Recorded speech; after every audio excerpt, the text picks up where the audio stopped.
शोभा के सामने रखी हुई चाय कब की ठंडी हो चुकी थी। कल तक जिस घर में हंसी मजाक ठहाकों की आवाजें गूंजती थी, रसोई खुशबू से तर रहती, कहीं बेटी की साड़ियां बिखरी होती तो कहीं सलवार कमीज, कभी कौन सी फिल्म देखने जाना है, इस पर भारी डिस्कशन होता, तो कभी अगली छुट्टियों की प्लानिंग। पर आज पूरे घर में गहरी चुप्पी थी। शोभा के कानों में अचानक बेटी और नातिन की आवाज गूंजने लगती, पर नजरें उठाकर देखती तो साए साए करता उदास घर खाने को दौड़ रहा था। गहरा सन्नाटा पसरा हुआ था चारों ओर। शोभा ने गहरी सांस ली और उठ खड़ी हुई। बालकनी में टहलते हुए शोभा ने नीचे देखा। बगीचे में खेलते हुए बच्चों को देखकर फिर मिट्टी की याद आ गई और हुंक सी उठी भीतर से, जो उसकी आंखें भिगो गई। बिल्कुल रागनी पर गई है मीठी। शोभा बालकनी में रखी कुर्सी पर आंखें मूंद कर बैठ गई। क्या दीदी, आपने चाय भी नहीं ली? तबीयत तो ठीक है ना आपकी? मीना ने कंधे पर हाथ रखते हुए अपनत्व से पूछा। हाँ हाँ, बिल्कुल ठीक है, शोभा अचकचाकर बोली। दूसरी चाय बना दूं दीदी? शोभा गहरी सोच में डूबी हुई थी। उसने कोई जवाब नहीं दिया। क्या बात है दीदी, लगता है आपको रागनी की याद आ रही है। मीना वर्षों से शोभा के यहाँ काम करती थी, भली भांति जानती थी कि उसके मन में क्या चल रहा है। अरे नहीं री, शोभा ने जबरदस्ती मुस्कुराने का प्रयास किया।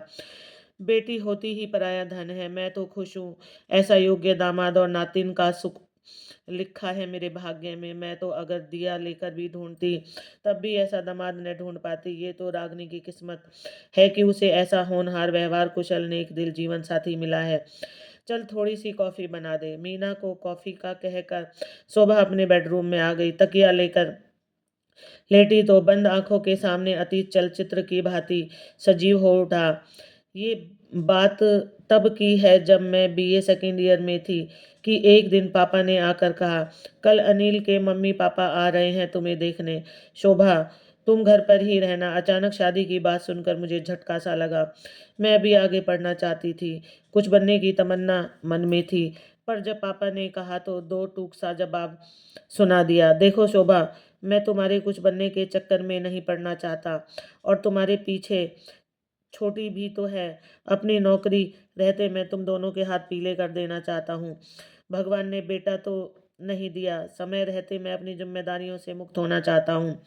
अनिल अच्छे खाते पीते घर का लड़का है। वो तो तुम सुंदर हो इसलिए बात बनी है, वरना उसके घर लड़की वालों की लाइन लगी है। पापा मुझे समझा रहे थे। मेरी आंखों के आगे अंधेरा छा गया। मेरे सपने चूर चूर हो गए थे। बहुत रोई थी उस दिन मैं। मुझे याद आए बचपन के वो दिन जब पापा मुझे राजकुमारी कहकर बुलाया करते थे। हम दो बहनें ही थी, पर पापा ने कभी हमें बेटे से कमतर नहीं माना था। पर आज पापा अक्सर कहते हैं, देखना मेरी होनहार बेटियां मेरा नाम दुनिया में रोशन करेंगी। मैं इसे ऑफिसर बनाऊंगा। पर मम्मी के जाने के बाद पापा बिल्कुल बदल गए। हमेशा हंसते रहने वाले पापा का स्वभाव चिड़चिड़ा हो गया था। उन्हें अपनी जिम्मेदारियों से निवृत्त होने की भी बहुत जल्दी थी।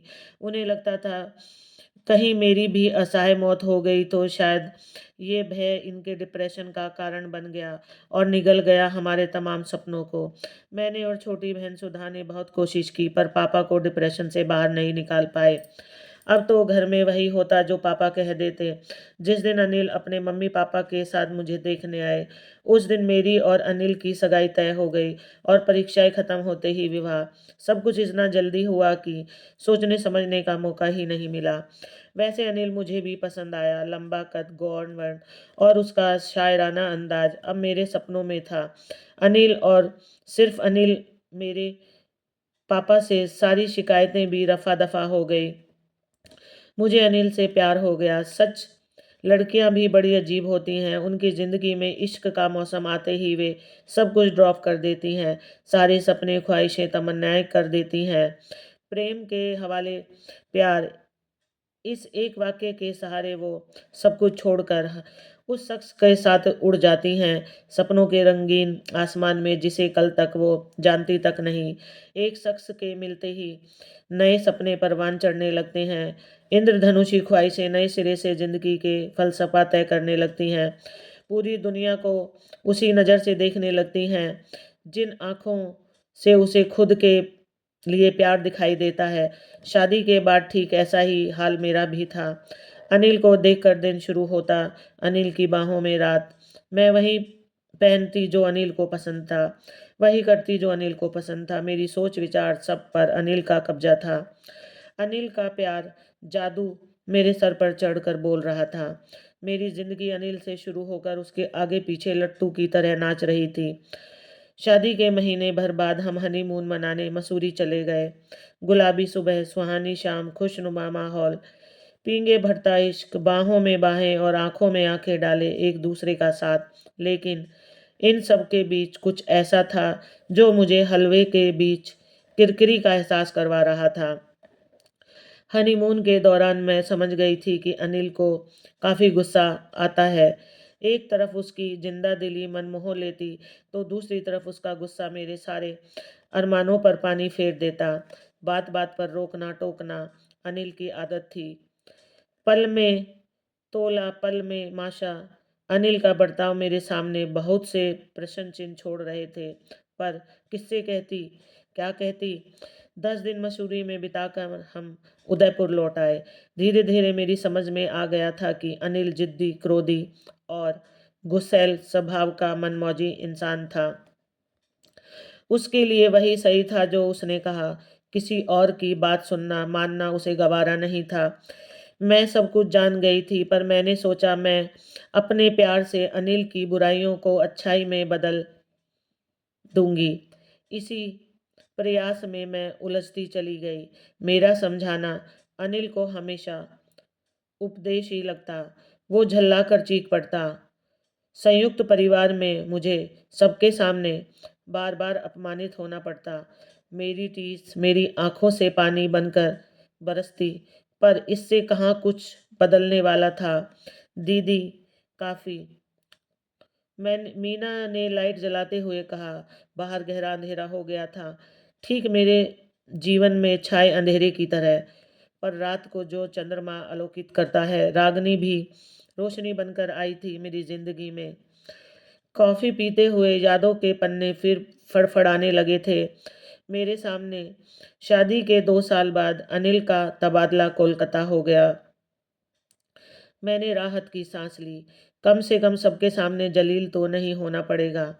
अनिल की आदतें यहाँ भी ज्यों की त्यों बनी हुई थी। हर बात, हर चीज में मीन मेख निकालना, चिल्लाना, अपनी टांग छोटी से छोटी और बड़ी से बड़ी बात पर ऊपर रखना उसके स्वभाव का हिस्सा थी। मैं लाख कोशिश करती, पर अनिल किसी परिवर्तन के लिए तैयार नहीं था। कभी कभी मेरा मन करता कि सब कुछ छोड़कर कहीं भाग जाऊं, कहीं दूर, बहुत दूर। पर कहाँ? ये ऐसा यक्ष प्रश्न था जिसका जवाब नहीं था मेरे पास। परंपरा की बेड़ियों में जकड़ा मेरा मन डोली में आने वाली सिर्फ अर्थी पर ही वापस जाती है, के आगे कुछ सोच ही नहीं पाता। दिन, महीने, साल यूं ही गुजरते जा रहे थे। धक्का मुक्की करते हुए सांसें चल रही थी। मेरा मोम दिल पत्थर होता जा रहा था। मुझे सब कुछ सहने की आदत सी हो गई थी, फिर चाहे वे शब्दों के तीर हो या कुछ बोलने की एवज में मिलने वाला तमाचा। शादी को 5 साल बीत गए थे, पर मेरी गोद सूनी ही रही। अनिल को एक और बहाना मिल गया था मुझे अपमानित करने का। भगवान भी न जाने किन कर्मों का फल दे रहा था।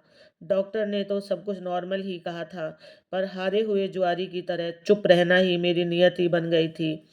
कॉफी खत्म कर टहलते हुए याद आया वो दिन जब रागनी मेरी जिंदगी में आई। उस दिन सुबह सुबह आंख खुली तो लगा नीचे काफी शोर हो रहा है।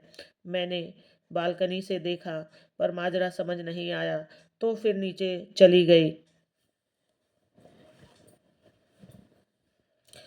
पुलिस भी थी। पता चला किसी टैक्सी वाले की टैक्सी में कोई अपनी 8-9 महीने की बेटी को छोड़ गया था। बच्ची उस भीड़ को देखकर लगातार रो रही थी। सब उस मासूम से तरह तरह के सवाल कर रहे थे, लेकिन वो उन सब अजनबियों को फटी फटी आंखों से देखती और फिर रोना शुरू कर देती।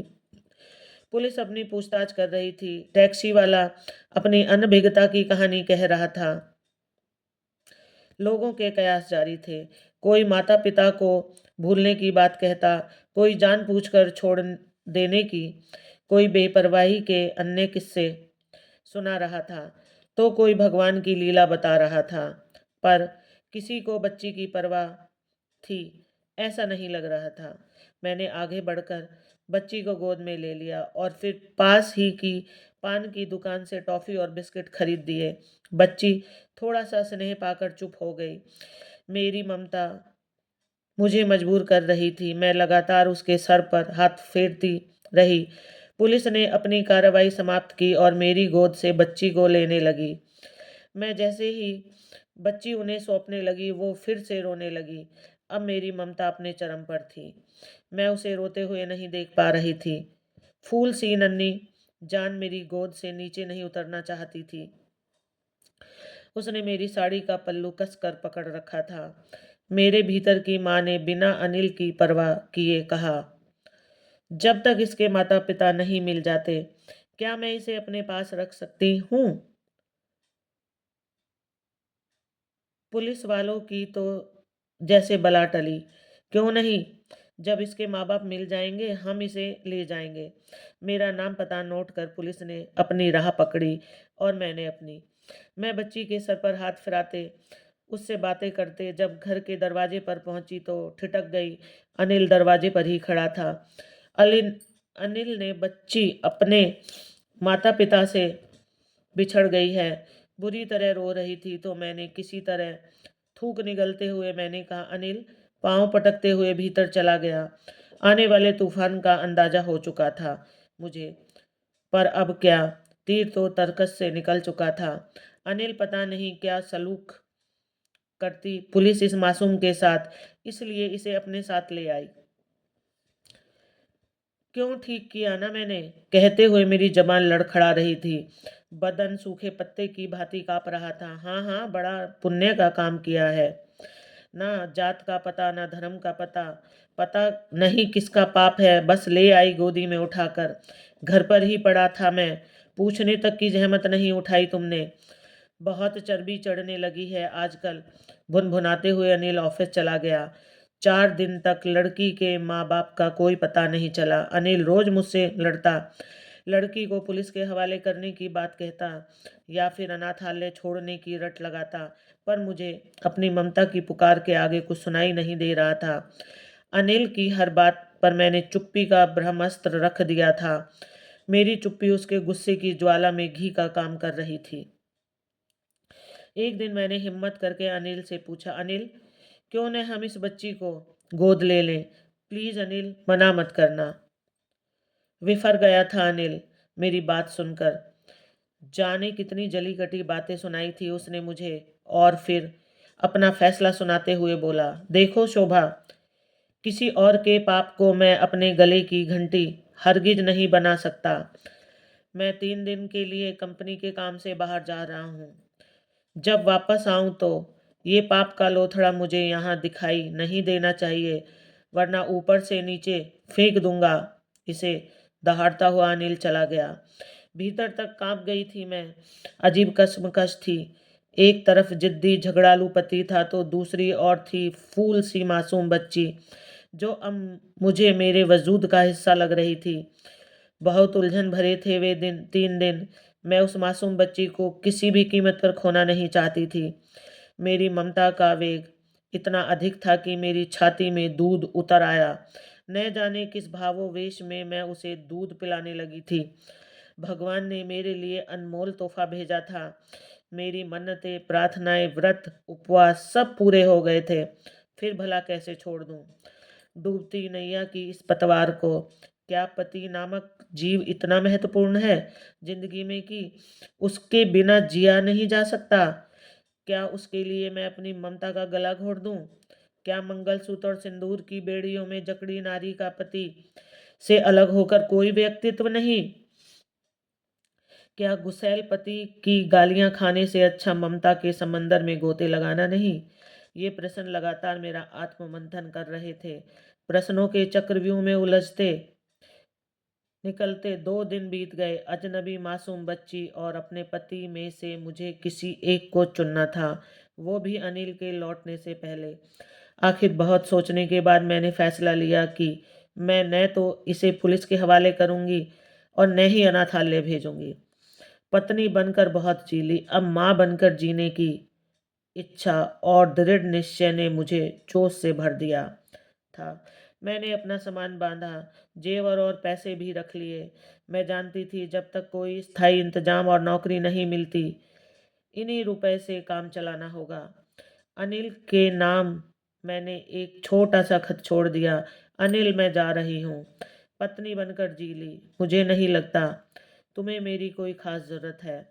आज इस मासूम को मेरी ज़रूरत है। तुम इसे अपना नहीं सकते और मैं इसे छोड़ नहीं सकती, इसलिए जा रही हूँ। माँ बनकर जीना चाहती हूँ। तुम चाहो तो दूसरी शादी कर लेना। मैं कभी तुम्हारे पास लौट कर नहीं आऊँगी। मुझे जीने का मकसद मिल गया। मैं इसे खोना नहीं चाहती। शोभा इसके पश्चात कोलकाता से दूर इस छोटे से कस्बे में आ गई। अब सफ़ेद साड़ी मेरे विधवा होने की पहचान थी। बेटी का नाम मैंने रागनी रखा था। बस यही थी मेरी तब की पहचान और आज तक कायम है। यहाँ आकर मैंने छोटे बच्चों को पढ़ाना शुरू कर दिया। बाद में एक स्कूल में नौकरी मिल गई।